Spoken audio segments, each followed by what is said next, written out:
In hierdie video gaan ons kyk na afronding graad 10 tot 12 en dit is spesifiek vir wiskundige lettertyd leerders. Nou jy het al gehoor van om af te rond en seker ook al van oprond. En dit is die twee gevalle waarna ons vandag gaan kyk, maar hierdie is nie die maklike gewone afronding nie, hierdie is vir vrae in konteks. Ok, so dit maak nie heeltemal wiskundig sin nie, maar dit moet vir ons kan sin maak. Ok, kom ons kyk wat ons hier het. Nou, vir afronding is daar twee gevalle. In die eerste geval is dit wanneer jy met kontant betaal by die kasregister. Ok, so jy kom by die til van 'n winkel en jy betaal met kontant.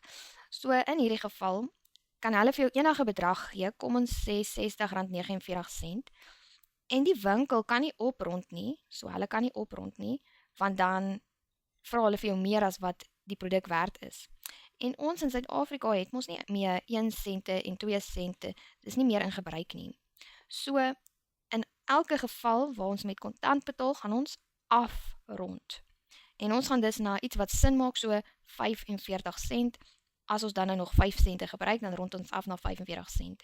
So, elke bedrag gaan afgerond word, en ja, dis nou net as jy nie met 'n kaart betaal nie. Dan aan die ander kant rond ons op en daar's net een geval. Nou, ons kan hom so stel, dis verpakte items. So, goedjies wat al reeds in 'n boks kom, of hulle kom al reeds in 'n pakkie, jy kan dit nie 'n ander hoeveelheid koop nie, of ons kan sê, ja, voorwerpe of items in vaste hoeveelhede. Ok, soos wat ons nou net gesê, dis net twee maniere om dit te sê. En kom ons kyk na 'n voorbeeld van die. Kom ons sê, ok, wat 'n voorbeeld het ek hierso? Ok, indien ek 28 eiers, kom ons highlight daai, benodig om 5 koeke te bak. Ok, hoeveel dosyn eiers moet ek koop? So, eintlik is hierdie 5 koeke wil jou net mekaar maak, hulle wil net weet hoeveel dosyn moet jy koop, né? Kom ons kyk, as ek 28 eiers nodig het, en hulle verkoop het net in dosyne, moet ek deel. Hoeveel is nou weer in 'n dosyn? Hoeveel eiers is in 'n dosyn? 12, as jy onthou, daar is die 12 eiers. So hulle verkoop hulle net so in pakkies. Jy kan nie net 1 of net 2 of net 3 eiers koop nie, ok? So ek sê 28 gedeel deur 12, om te kyk hoeveel dosyne het ek nodig. Jy sien dis 2,333 vir ewig. En ja, hierdie is dosyn, hè? Nou, in hierdie geval moet ek oprond. So, ek rond op, en die antwoord is dan 3 dosyn eiers. So, in hierdie geval moet ek oprond. Ok. En, hoekom het ek dosyn met 'n Z gespel? Oepsie. En nou vra jy dalk maar hoekom op? Hoekom nie af nie? Is daar nog 'n rede? Ja. Anders sal ek nie genoeg eiers hê nie. So as ek afgerond het en ek het net 2,3 gekoop of net 2 dosyn eiers, dan het ek nie genoeg gehad om 5 koeke te bak nie. So ek moes oprond. Ok. Nou af het ons gesê nog 'n geval, daai is die eerste een. So kom ons kyk na af se tweede geval. En dit is wanneer ons 'n beperkte spasie het om iets te doen. Ok. Kom ons kyk ook na 'n voorbeeld van by hom, en ek gaan weer highlight. So 'n muur is 6,2 meter breed, en 'n spieël wat die lengte van die muur bedek is 40 cm breed. Ok. Die vraag is dan nou, hoeveel spieëls kan langs die breedte van die muur pas? Nou kom, ons teken 'n muur hierso. Dis net 'n reghoekige muur. Hulle sê 6,2 meter breed. As jy dit dan nou omskakel na sentimeter, 620 cm maal met 100. Hoekom doen ons dit? Want jy sal sien die spieël se lengte is dan nou in sentimeter. Ok, die spieël is die hele lengte van die muur, né? So hy is so lank en so hoog soos die muur. Maar ek weet nie hoeveel van die spieëls gaan inpas langs die breedte nie. So hoeveel gaan ek nou hier langs mekaar kan inpas? Hulle sê vir my die wyte is 40 centimeter. Kom ons doen ons sommetjie. Dis weer 'n deelsom, as ek 620 centimeter het, en ek deel dit deur 40 om te kyk hoeveel pas in, dan gaan ek 15,5 kry.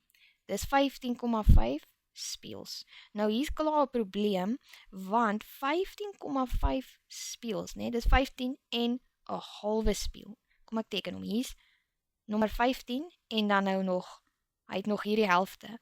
Dit gaan nie inpas nie. Okay. Dit gaan nie inpas op die muur nie. Daar's beperkte spasie. Hierdie muur is net 620 centimeter. So, daarom rond ek af. Ek gaan net 15 spieëls inpas. Alright. 'n laaste een, wanneer ons werk met op,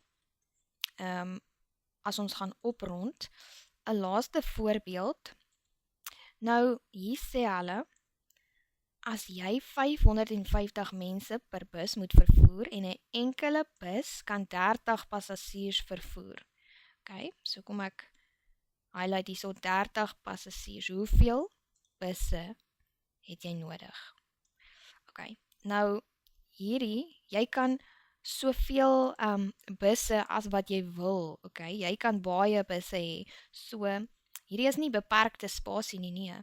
Hierdie is die geval waar jy 'n vasgestelde hoeveelheid het. So daarom gaan ons oprond.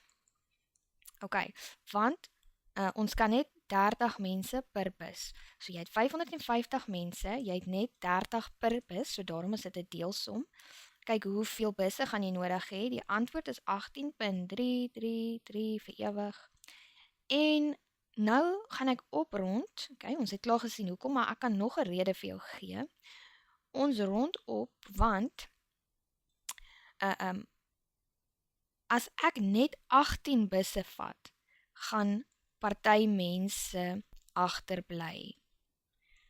So ek gaan hier sit, anders gaan sommige mense agterbly. Ek moet genoeg busse hê. Ek kan nie 18 vat nie, ek moet 19 hê. Anders sou daai 0.33333 mense agterbly.